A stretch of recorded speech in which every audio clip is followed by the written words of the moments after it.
এসে আমরা এই সারাদিন যে বইয়ে বইয়ে মোবাইলটা টিপস লেখাপড়ার দরকার নাই।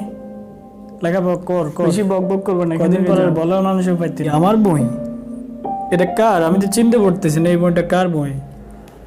শুনো মিয়া, এভাবে মোবাইল টিপা টিপা জীবন শেষ হয়ে যাবে, তোমার আর বইও হবে না, পড়ালেখাও হবে না। দেখবা যে এসএসসি পরীক্ষা চলে আসছে, তখন ওই পরীক্ষার আগের দিন কাতা।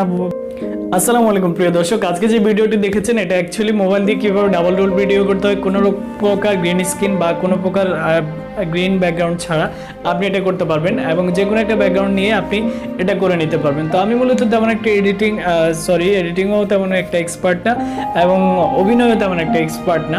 তো অভিনয় আমি তেমন পারি না, পারলে আরেকটু সুন্দর করে অভিনয় করে দেখাতে পারতাম।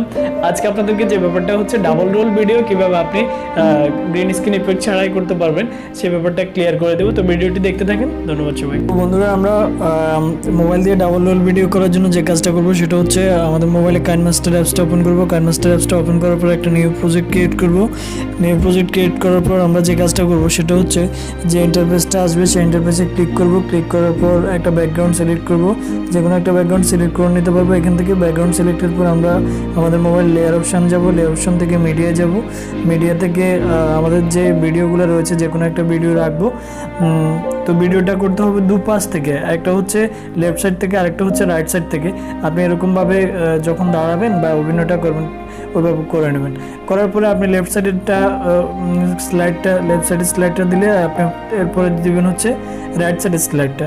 এরপরে আপনি রাইট সাইডের স্লাইড দেওয়ার সময় তো রাইট সাইড করে আরেকটা স্লাইড দেবেন। স্লাইড দিলে আপনি দুই মুখও হয়ে করবেন, তাহলে আপনার জন্য সুবিধা। আমি জাস্ট এখানে ফর্মালিটি হিসেবে দেখাচ্ছি। দুই মুখও হয়ে যখন করবেন তখন আপনার জন্য এটা বুঝতে সুবিধা হবে।